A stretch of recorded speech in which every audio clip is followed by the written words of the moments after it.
Hello, everyone. I'm Sandra Bargman, and welcome back to the Edge of Everyday podcast. Are you a change maker? Do you walk between worlds, between cultures, between systems? If you answered yes to any of these questions, the Edge of Everyday is the place for you.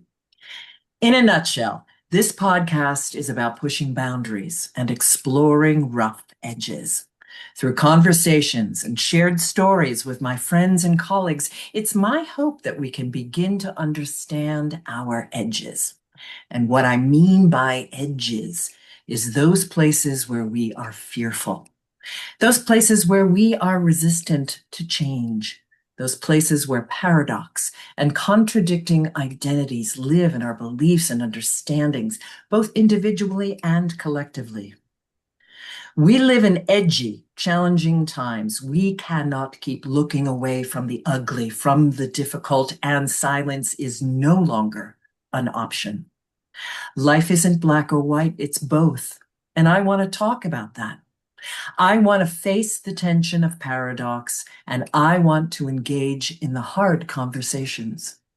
I want to explore the rough edges between our light-filled brilliance and our dark, shadowy corners.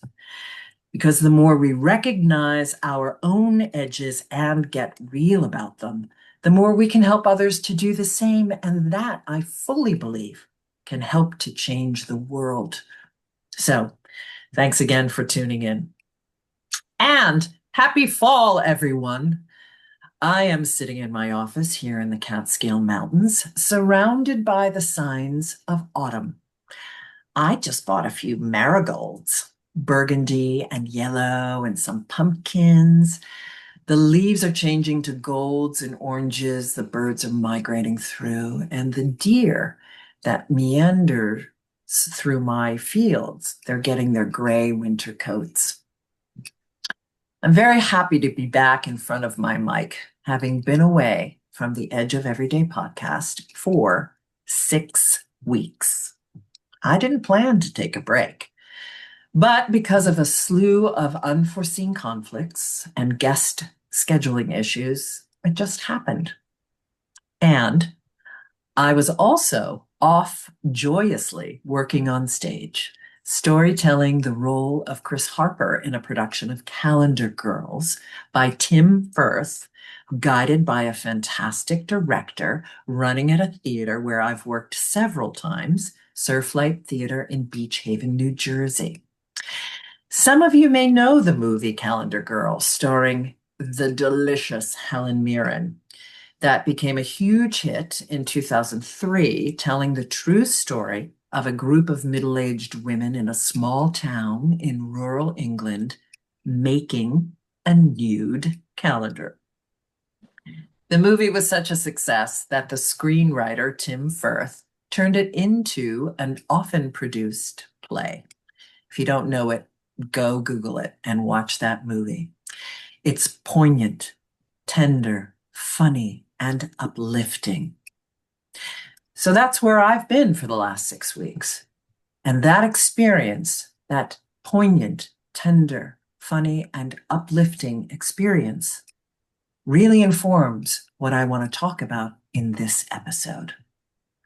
The power of art, theater, music, visual art, storytelling, to uplift, inspire, not only the audience, but also the performers themselves in these challenging times. How do we meet with our grief over the rapid decline into authoritarianism that we're experiencing here in the US, as our rights are being stripped away, as our voices are being silenced, and people are being kidnapped off the streets? How do we deal with the collective grief we feel over the atrocities happening around the world?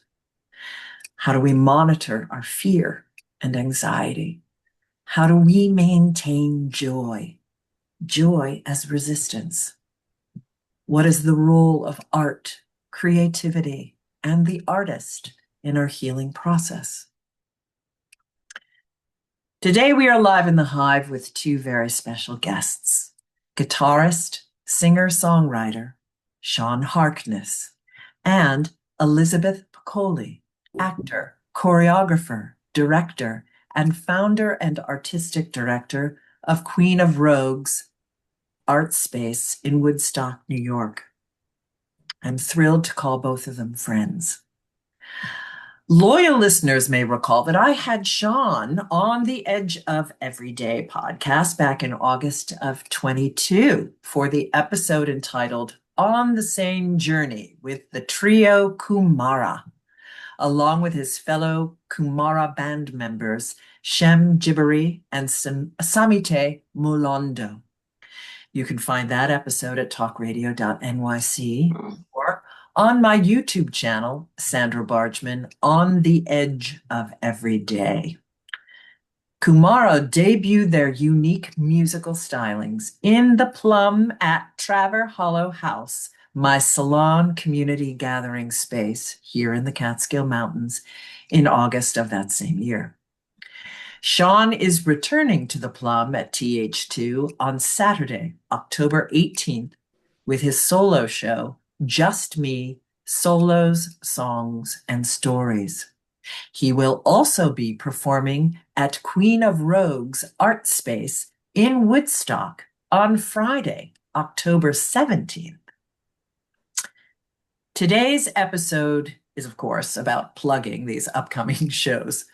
But more importantly, it's about having a conversation that meets these challenging times by building new safe performance and gathering spaces, creating safe, supportive, and inclusive community, and about resistance to authoritarianism through art, music, truth-telling, and storytelling. So let's dive in. Here's their CVs. Liz Picolli is a member of Stage Directors and Choreographers. Her select credits include director, choreographer, and dramaturg for Spandex the Musical, the audio musical mixed by Tony Award-winning Kai Harada, written by Daniel Levin, with live productions off-Broadway at 777 Theater and at the Minsky Theater in Minneapolis. She's been the director choreographer for Billy Elliot at Axelrod Theater, Cinderella and Footloose at Okoboji Summer Theater, and she is the SDC observer for Liz Estrada Jones, Judson Memorial, and Broadway productions. Other credits include choreographer for the TV Land Awards opening featuring Liza Minnelli, the opera, Goyaskas in NYC. I got it? Yes. The Little Prince in Milan, Italy, and Miss Saigon at the University of Hawaii. She recently choreographed her first feature film, Dirty Rhetoric, starring Tova Feldsche, who was Funny Girl on Broadway. She is the artistic director of Queen of Rogues art space on Tinker Street in Woodstock. Her full bio and links to her website and social media will be included in our show notes.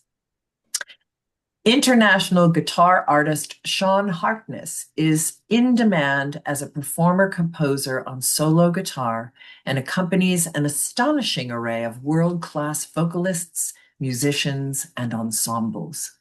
Stephen Holden of New York Times said, Harkness gives full expression to the mood of the moment. Sean's multiple awards include the coveted Mac, Bistro, and BroadwayWorld.com awards. Harkness represents Walden Guitars, DR Strings, Fishman Pickups, and George L's Cables. He has 8 commercial releases as an artist, many on Windham Hill Records, BMG, RCA, Sony. Walden Guitars features Sean on their 2011 and 2012 product catalog covers, released a signature 12-string guitar in Europe, Asia, and North America, and his B1 baritone acoustic guitar.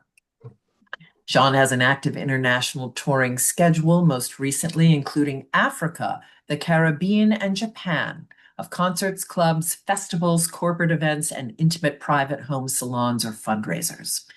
A musician's musician of exceptional versatility, Sean is often requested to teach guitar master classes and music workshops. You can find his full bio and links to his website and social media in our show notes. Whew! Welcome to my distinguished guests, Sean and Liz.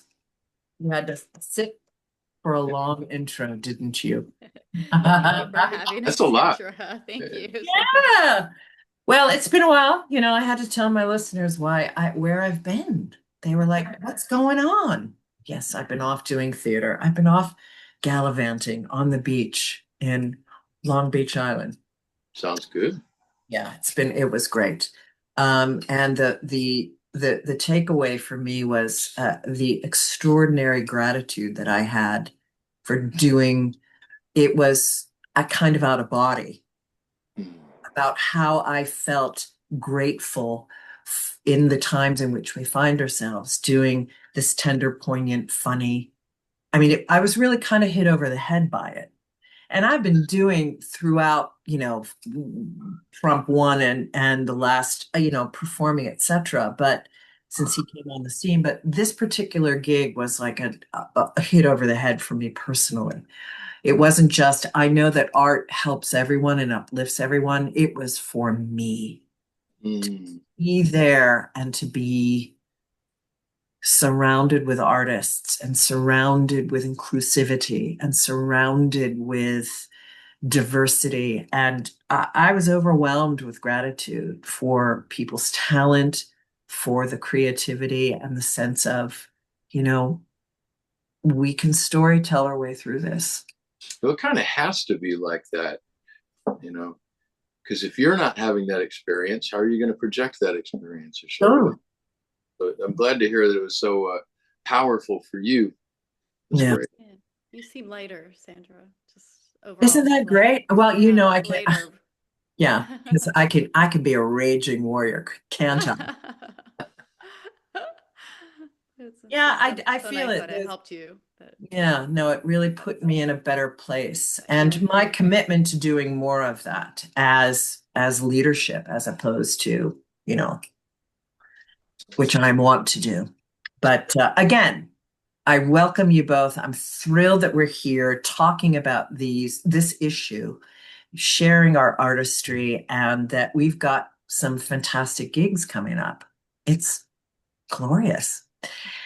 Okay, so I like to start my conversation with how I know people. And I shared already that, I have had Sean on the show, but I want to share that I met him through the musical director of the solo version of The Edge of Every Day. This is my solo show that this podcast is based on. I met him through the musical director of that show, Ian Herman. Oh, that's right. Yeah. And they did a project together and recorded an album together. And, and slowly but surely just, got to know you through the cabaret community. Speaking of communities. It's true. So many communities. Yeah, and which we're going to hear all about your communities. And Liz, I got to know through a playwright friend of ours from Pittsburgh, Connie Kepfinger. Liz has directed some of her plays. And I went and saw one of them here in the Catskill Mountains, and we just hit it off. And when I found out she had created Queen of Rogues space, with she has beautiful artwork there and she teaches classes and it was a love at first sight. And so I'm thrilled to be partnering with you on this event, and I look forward to more of them. Okay, so we're going to hear all about Queen of Rogues and communities, but I'm going to ask you guys the question I ask everyone. What identity do you lead with? I love this question because it's wide open for so many things. And I just saw Sean kind of go, oh, so I'm going to ask him to go first. Uh, and this can change every single day, our understanding of what identity even means and how we define it. So, Sean, what identity do you lead with in the world in these days? Hmm. That's a really interesting question because there's so many different situations every day. You know, you go to the store, you're standing on stage, you're talking to people on the phone about business or logistics. Um, you're greeting people as they walk down the street that you recognize. And I think what I lead with, I'd like to think what I lead with is just a consistent who I am. you know, I think as performing artists, especially early on in our processes, we're prone to thinking in terms of acting a role or, presenting some sort of a constructed front. But, I'm 58 years old now. I don't have time for that. Wherever I am, I'm just who I am. And it doesn't always work. There are those whose feathers that ruffles. Well, they're not comfortable in their own skin. Maybe and that triggers them, Sean. that very well could be. I find that where it tends to encounter any kind of friction is in situations where there's hierarchy. People for whom their position is more important than the work at the moment, or the relationship, or really music is the big one for me. It's just always got to be about the music. In the world of theater, there's a lot more hierarchy just by necessity. The stage manager sitting there in the wings kind of barking things out and saying what needs to happen. That's what's needed. That has to happen. Yeah. And similarly, the front of house sound person or the director or the band leader or whatever, they all have their functions. And we all have to bring our best to those moments, and there's appropriateness. But when those demands become other than appropriate, I let it be known how I feel about that. And that's not always cool. Yeah. Oh, I so hear that. So, like I said, I'm always myself, for better or for worse, and that's the same guy that all the people at my local supermarket really like to see whenever I walk in the door. Hey, how you doing? We all know each other. I love to feel a sense of community wherever I am.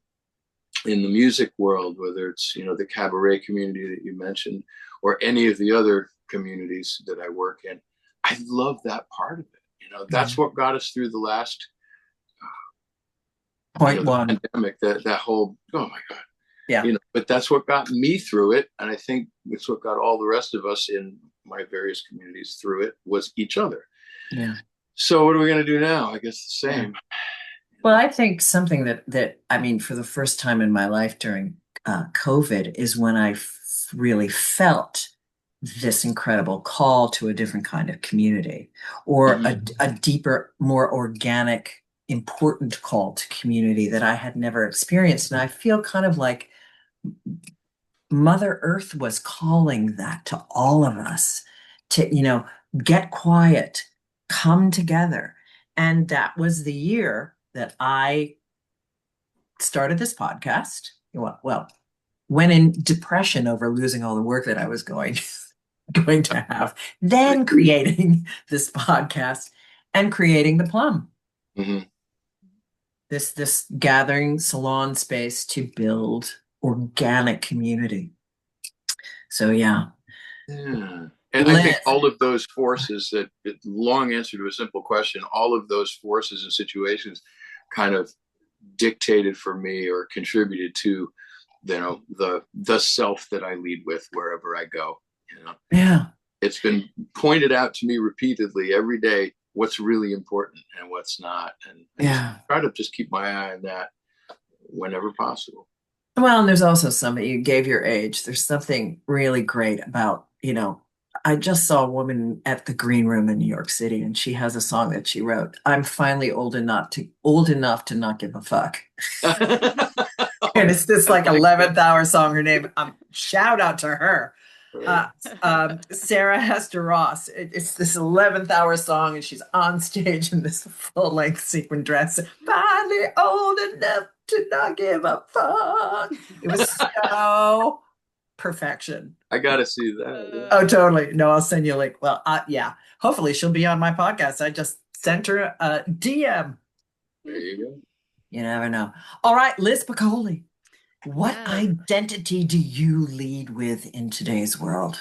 it's such a good question, and I So, think oof. it's absolutely my dancer self. I dance through life. So What? how I grew up is it's just different because my mother's dance studio was on the first level, and then our home was on the top level. So there wasn't a separation between art and family life for me. It was all constantly fluid, and things just merged into one another. You know, I was in the costume closet playing. I was downstairs listening to the records. You know, I was helping her with the studio, and then we go upstairs and have dinner or soup. And you know, it was extremely fluid how I grew up from this like 0 to 10. And you know, I always make the joke that you know I was like born doing pirouettes. I just like popped out doing pirouettes because I popped out of the womb. she was still dancing, you know, I think 2 weeks before I was born. Brilliant. I see things through movement, Mm. and my artwork is always triggered through movement. You know, I started writing poetry more when I was on the train. I have to be always in motion, and it's just how I see people and how they interact with each other and flowing on and off the stage. And it's how I see the world. It's how I experience life. Kinesthetically. Yeah. Aesthetically, absolutely. Like Kinesthetically. Yeah. kinesthetically, yes, Yeah. yeah, absolutely. So, and then I find myself exploring that now as a mother with my son. I make the toys all day, like the toys are dancing, and Oh. it's really interesting. Even when I cook at home, it's I have to flow around the kitchen, and if that flow, I've noticed, you know, as I've gotten older, if that flow gets blocked or stagnated in some way, it produces anger inside Mm. Oh, inside of me. fascinating. Yeah, Oh, I it's totally fascinating. get that. I As have to somebody, keep it. I have to keep it going. I have to keep it going. On the I flip get side that. of that, you know, what you were saying about just being able to sit and be still and experience that also as movement or a part of the movement, that's something that I've learned to explore. Actually, through the Mm. pandemic, I would just sit in my backyard, but I was still observing the movement. I was observing the movement of the leaves and the grass growing and the little bugs, you know, moving around or anything And you that had yourself yeah, connected to Mother Earth, touching it. I'm so connected to it. Hmm. It's just it's a really I just it's an interesting way of being, and I don't really know any other way. There's And why change it? Yeah. I mean, it right. informs everything. You know, it's Yeah. funny during, and I get, as I said, I'm a lovely, rageful warrior. When I get particularly rageful, now that I'm nice and light, thanks to Liz's comment, my husband is like, you need to get to the gym and work it off. I'm like, yes, I do. Yes, I do. I'm getting a little angry and rageful. Go move is my point. Go get it out. I Right. too am a big mover. I've been, not necessarily, I've been a dancer, but, I didn't pop out of the womb that I was more athletic and then moved into dancing. I had a And, jazz instructor growing up. His name was Luigi. He was a master oh, teacher, you know, and his motto is never stop moving. You know, never. Well, and I also, I look at people at my age and, who don't move and right. they look Mm. 40 years older than me. Absolutely. We all have to just, the body is built to move, not to be sedentary. Mhm. All right, let's move on. All right, I want to talk, Liz, tell us about Queen of Rogues and why you started it. Sure. And not hugely lengthy because, Yeah. we've got to keep things moving. Of course. Well, the inspiration behind it, I've spent about 10 years on and off in Hawaii. I was teaching for a children's theater company there called Ohana Arts. And there was a space there that I kept gravitating towards in Chinatown. And it was an art gallery, really cool hub by night. But then during the day, they had all these workshops and classes. And I was just like, wow, this is incredible space. And there's a space for all generations of people that are being inspired by all these different art forms. And it just kept sticking in my mind. And then, I was here in the Catskills, and I really wanted to create my own space. I had this passionate urge to have something that I could have a bit more creative control over. And I was like, Mm. why don't I try this? It's a hybrid sort of melting pot of artist situation, and see what could happen. Wow.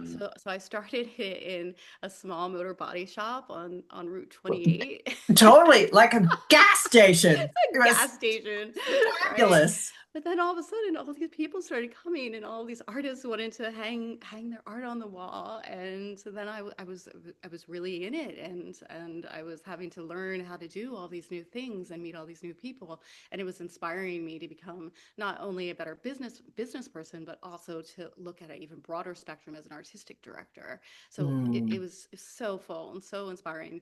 Except that, in this space there were some limitations in terms of the winter months, and there was flooding, and there were some bugs, and things like that. So a friend of mine who had actually a photography exhibit in the old QR said, there's a space in town that is You are, available. it means Queen of Rogues. Yes, yes, Queen of Rogues. So she said there's a space. It used to be Bob Dylan's loft. You should really come see it.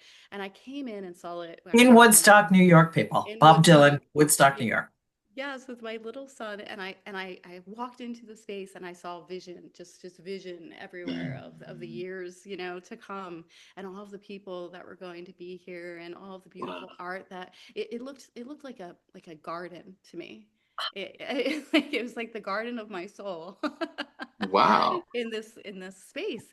And then I went home and talked to my husband. I was like, I think we should do it. And he's like, yes, go do it, like go sign the lease now. And I did. So now I have a 2-year lease here, and it's already starting to cultivate that. We have an artist here now, Patrick Michael Dennis, who he's also a musician. He hadn't played for 10 years. He played it for the first night on Friday night. He's exhibiting his art, and the conversations that we had with his friends were just so beautiful. There are more ideas that are brewing now about a storytelling evening, and Mm. and and it's just I just love that energy, Power of storytelling. Yeah. the ping-ponging back and forth of energy, and like you were saying, a place for safety and joy and expression through the arts in ways The, that we can support each other. the gathering of people where they feel safe at to be, to belong and to share their hearts and their talents and their wisdom. Yeah. Correct.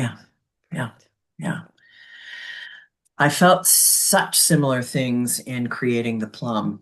And I mean, I actually visualized the plum for many, many years, but every time I was faced with an opportunity for a space, I didn't feel that it was time. I felt like, no, I still have touring to do and I still have this to do. And then right before COVID, we found this house, which was right around the corner from our old house. And we had this 1,000 square foot at garage that's separate from the house. And I saw, boom, instantly, like you like, this is what we can do. And for listeners who have tuned in, mine, what I love about Liz and I combining what we're doing is that Liz has a business, and she has a space in town in Woodstock that's a business. And so she's selling tickets, and it's, straightforward. Mine is a salon space in my home, a la the Renaissance of the salon, and a la 17th century, 18th century women inviting people into their home to have debates and conversations and try food, and my desire to sort of resurrect that vibe, like a dinner party, like so the two events are so complementary, but not obviously not the same. And, whatever date you can make, Friday the 17th at 7 p.m. at the place in Woodstock, or Saturday, 4 p.m., doors open for food and whiskey tasting, and then Sean's show. And I believe I'm going to have Q&A. I don't know if that's something you're going to have, Liz. And then we're going to have a bonfire afterwards, and people can bring their whiskey and things around the bonfire. So it's two complementary styles around storytelling. Sean's great storytelling, his beautiful music, et cetera, et cetera. Yeah, we were planning on having some sweet desserts afterwards and just, Cool. Oh, just relaxing, maybe some tea and desserts and that type of thing. So really just lovely. keeping it very mellow. Keeping Friday it. night is mellow. It's well, I'd like to think Saturday is mellow too, but everything's mellow at the plum. But all right, so now we've pitched our spaces. Let's get into Sean's show. Sean, tell us about your show. Why? He's like, yeah, I'm here. Um, Tell us about your show. Why it's called Just Me, Solos, Songs, and Stories. Why the show and why now? Yeah. The title that I gave it, Just Me, if to someone who doesn't know me and what I normally do, it probably sounds a little strange. Yes, it does declare that this is a solo show. It might, I don't know. I wrestled with that title, but here's the problem that I was trying to solve with that. I think it worked. Here in New York City, most of the time, what I do is I'm a collaborator. I'm an accompanist. I'm an arranger. I'm a band leader. I'm an ensemble musician, and I work with singers. Now, for a lot of guitar players and even piano players, believe it or not, and many other instruments as well, playing with vocalists is often considered that thing that you endure until you get to play the solo, Totally saw that coming. Oh my God. And, I'm not like that. I actually really, really, really love working with singers to create arrangements. In fact, there's a story that I tell. All my shows are different. I have kind of a pool of songs that I choose from. I have a pool of stories that I'll pick from and just kind of read the room and see what works. But there's one story that I tell every time.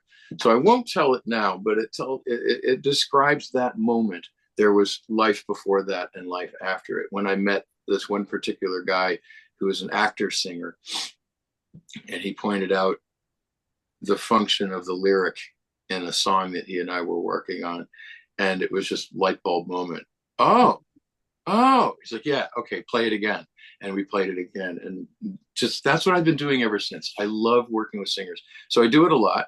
I tend to get called a lot in that world, and with singer-songwriters and rock and roll people. And I work with Latino singers and Irish singers and Jewish singers and Christian singers. And, all the various communities that I work in, they all assume that that's what Sean does, probably some other stuff too. So it's really funny when any of them claim me as their own. I appreciate it, but they're all just slices of a pie. But the pie is all about me working with other people. Very rarely do I do solo shows.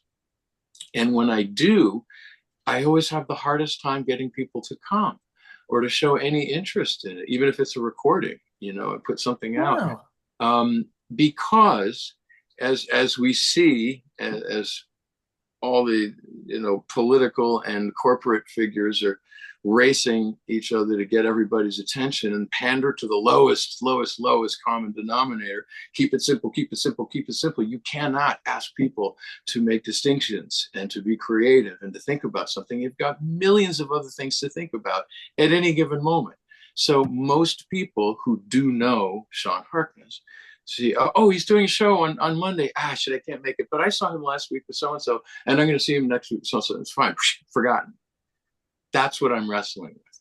And so I created a show where like, no, this is just me. It's different. Yeah. I'm doing these songs. I'm the one singing. I'm the one telling the stories. I'm the one on the microphone. It's my thing. And you don't get that when you see me playing with somebody else. Yeah. At all.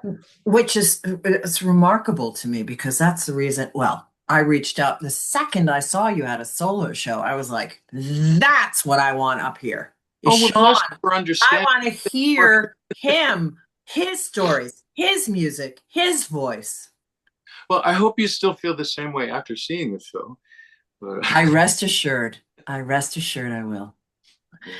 You are extraordinary, my friend, and I'm very grateful that you're coming up. And I'm excited to share your talent with my community, with Liz's community, and I'm really grateful be for the first of many. Thank you both.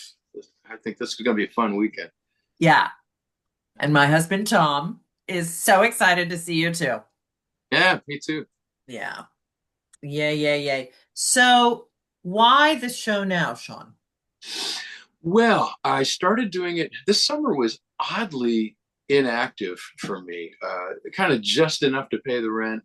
And I do enjoy having some free time once in a while. But a strange thing happens when you do what we do as creatives.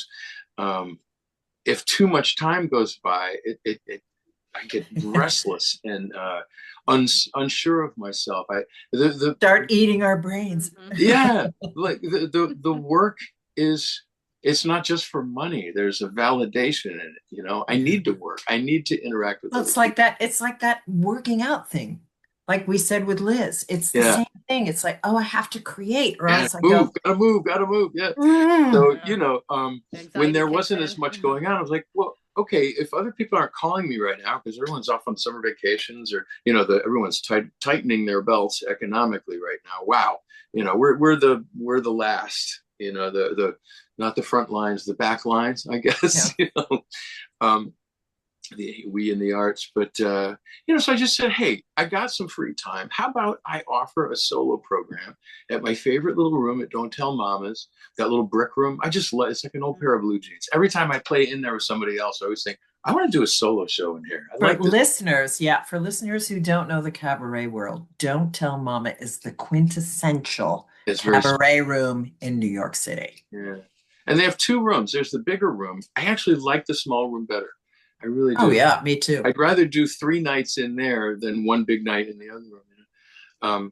Anyway, so I just figured here's a way to, you know, put a couple bucks in my pocket, be engaged in something, and create the show and practice for it and work on new arrangements of songs I love. And I don't know, it gave me purpose, I guess. Yeah. Well, when you talk about this, it proves the point of the meaning behind this episode, is that you talked about, I have to deal with my anxiety. I have to deal with this inert energy that needs to go somewhere. And it's not just me personally, it's everything that's in my world and what's happening in the world. And the way that I show up for that with some confidence and some heartfelt juju is through my creativity, is through my artistry. Boom. And you just boom. And you, okay, so I'm feeling anxious about some things, about my life and my rent potentially, and the world around me and the economy. And so I'm going to create. And now I'm going to share myself. I'm going to share my stories, my voice, myself. And that. It's funny. You spoke in your opening about,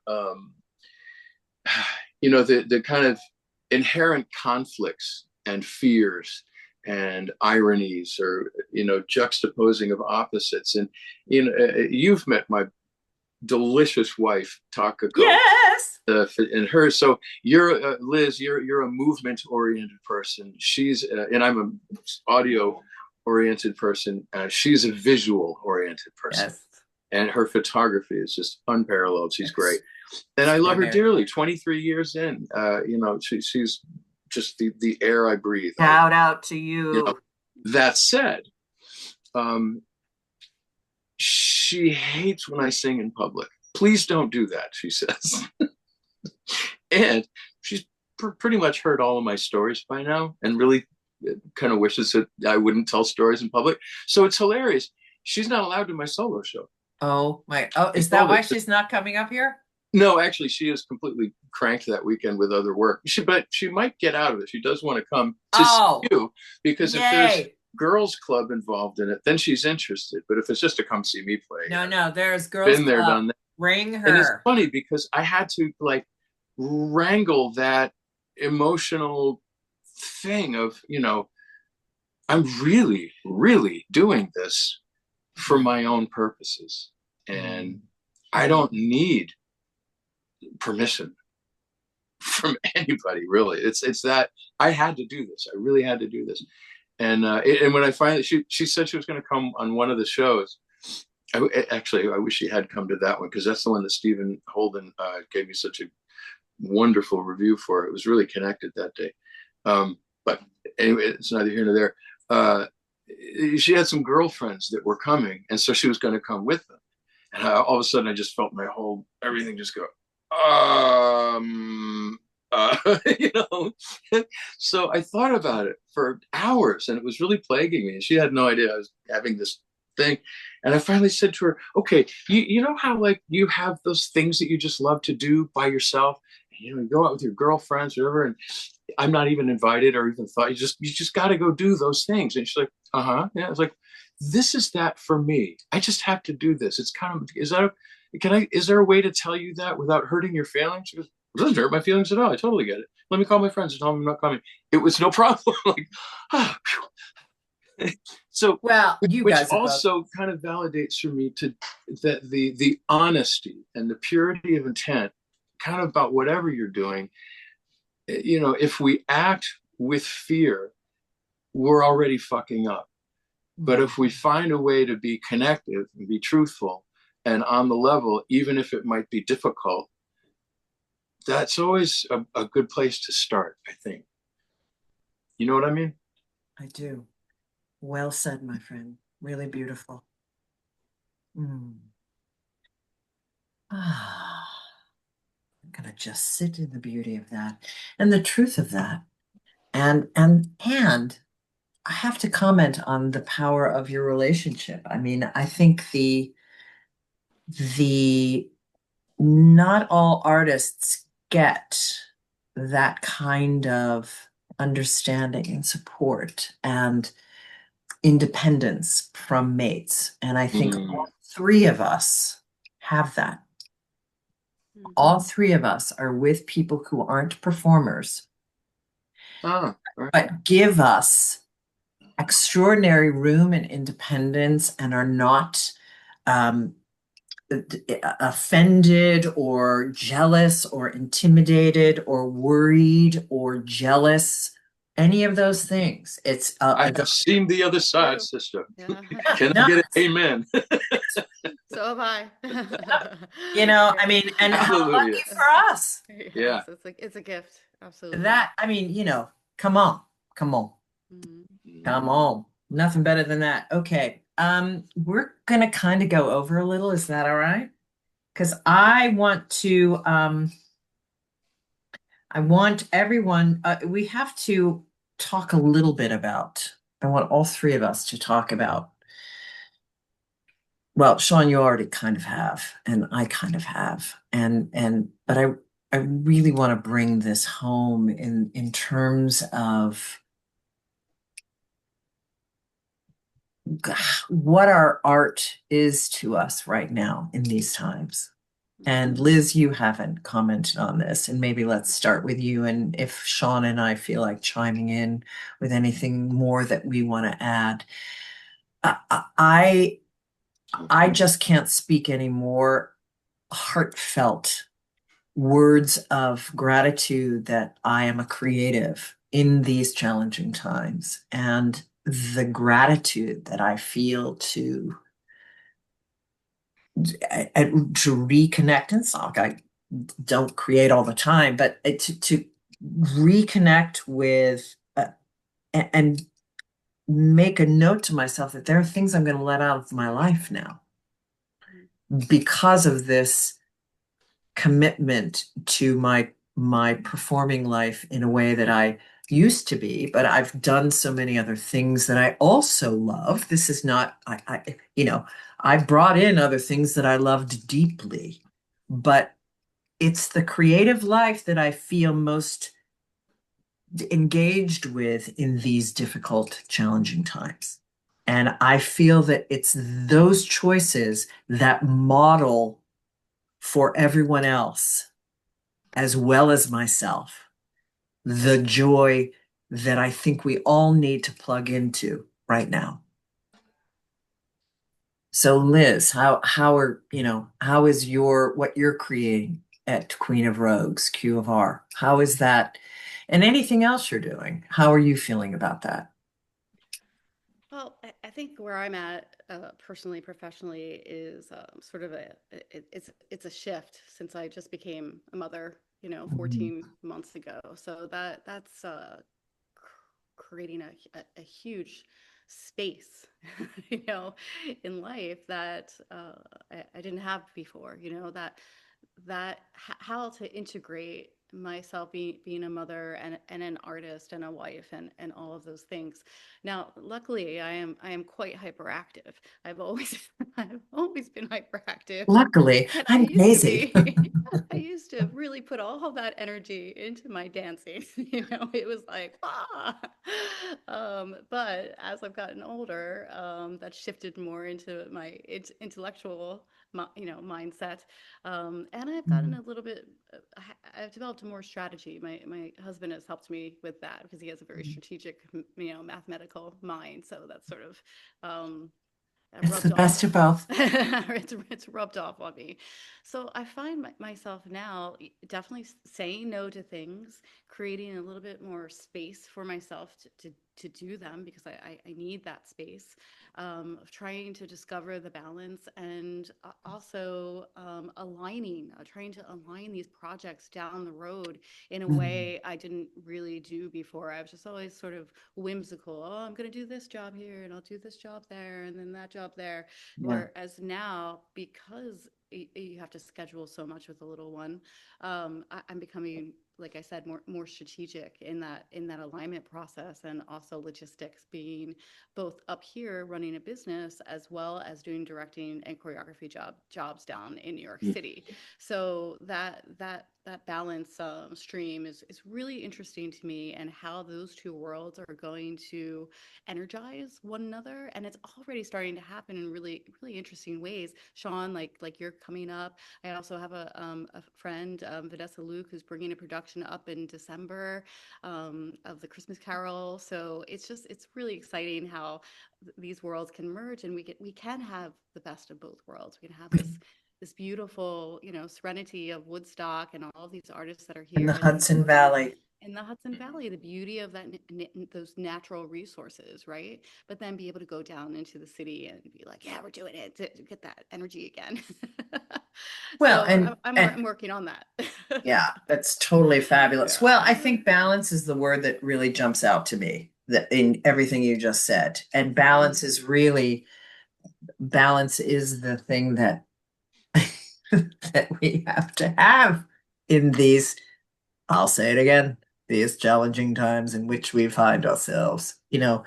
How am I going to be realistic about how am I going to hold these paradoxes? How am I going to be realistic about what's happening and be mortified and sad and still find joy and still find time to create all these things and make these schedules and serve my young person and think about his future in the things that I create, you know?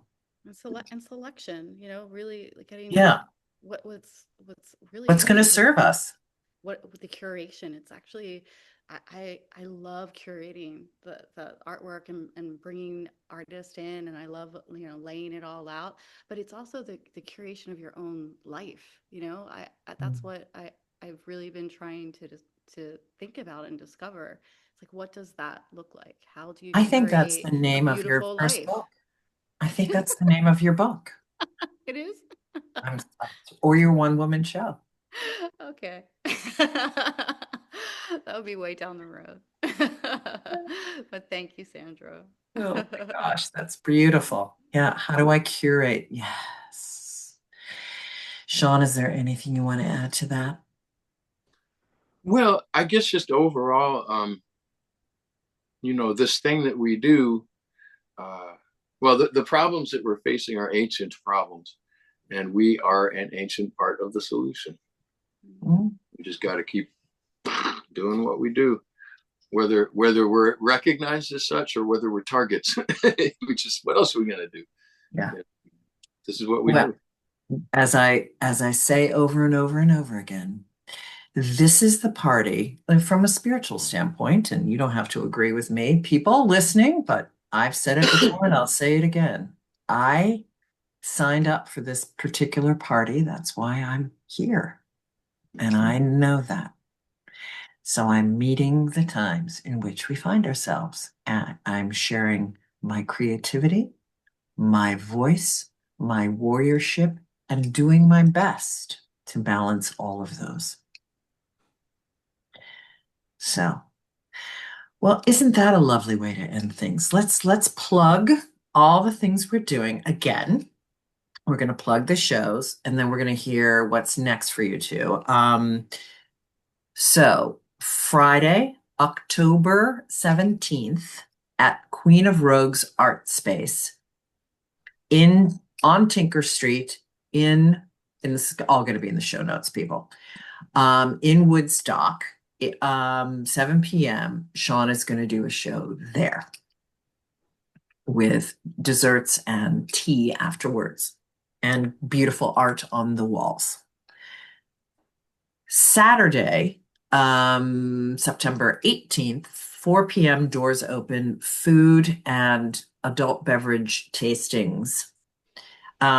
Ticket prices for yours, $25 ticket prices. And you'll send me the link that I can include in show notes, or it's on your website as well to order tickets. Yes. Am I correct? Yes. Okay. Yes, it is. It's at queenofrogues.com. Okay, queenofrogues.com. Again, that'll be in the show notes. For me, at the Plum, it's by invitation because it's my home and we have a suggested donation. And the Sean will go on at 5 o'clock. We will have a Q&A, very salon-like, and then we will move out. We can mingle after the show, keep eating and beveraging, and go out to the fire pit afterwards. If you want to be included in that, you need to send me an email or a DM and request a private invitation. That'll be in the show notes. So, and that's, I think I said 5 o'clock. Yes, I did, included that. And then in terms of what's next for you guys, what else would you like to plug? I'm going to Germany. Well, I'm playing at the Zinc Bar on Tuesday night with the Daniel Glass Trio, and then we all fly to Germany on Wednesday and come back just a couple. This coming days. Tuesday. Yeah. Oh, okay. Wait a second. I will just be getting back. What date is that? Because this is not going to drop until the 2nd. Oh, okay. Yeah, I will be in Hamburg on the 2nd. Okay. But I get back like the 14th, just a couple of days before I come see you. So I get nothing else. Oh, but like the week after that, talk about people that I play with. I'll be every night for 5 nights. I'll be at 54 Below with John Lloyd Young. Oh, wonderful. No, that'll be a fun thing. Okay, I have to read this. I pulled this quote off your website. I screamed when I saw it. I loved it so much. It's from John Bon Jovi. Say that 3 times. John Bon Jovi. Sean is a great friend and an even better guitar player. That's awesome. Love that. Totally. He's like, oh my God, that's so queer that she did that. No, it's not. It's a great plug. For those who don't know you, some of my loyal listeners are not cabaret people. So that's a good thing. So now what's up next for you, Liz? After Sean comes. Right. Well, currently we have Patrick Michael Dennis showing his art in the space. And how long does that last? That lasts till November 2nd. And oh, great. after that, I'm curating another show where artists can submit. It's called Spirit of the Season. So, what moves you, for the holiday season? Oh, And we're going to select 5 artists for that to show their work for November and December. And Nice. then in the city, I'm excited. I'm going to be choreographing a new workshop of a new musical called The Startup, written by Patrick McAndrew, and super excited. They just got all the funding in place, and we're going to be in a great little theater. So I can't tell yet. I can't tell the secret yet, but that's going to be in yes. All right. March. Salante. Yeah, and I have a couple readings of new works coming up after in the spring, and then hopefully next summer, Spandex the musical will have another resurgence. That is the Excellent. Well, and you and I've got to reconnect about what we're creating together. Yes, that's right. We are definitely going to get our creative juices flowing this year. I really am very excited. Yeah, me Oh, too. Well, and speaking of being excited, I'm excited for our weekend, October 17th and 18th, and I am very thrilled and grateful to have had you both on the Edge of Everyday podcast. Thank you both. Thank you so much, you. Sandra. Really appreciate you.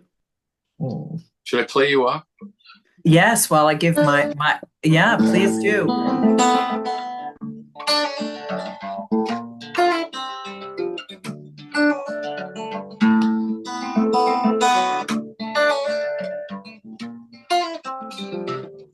This is Sandra Bargman on the Edge of Everyday. Remember, listeners, you are always at the edge of the miraculous.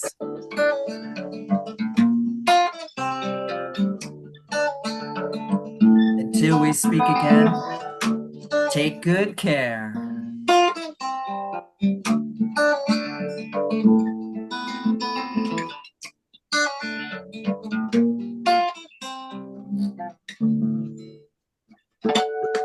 Ooh, yeah.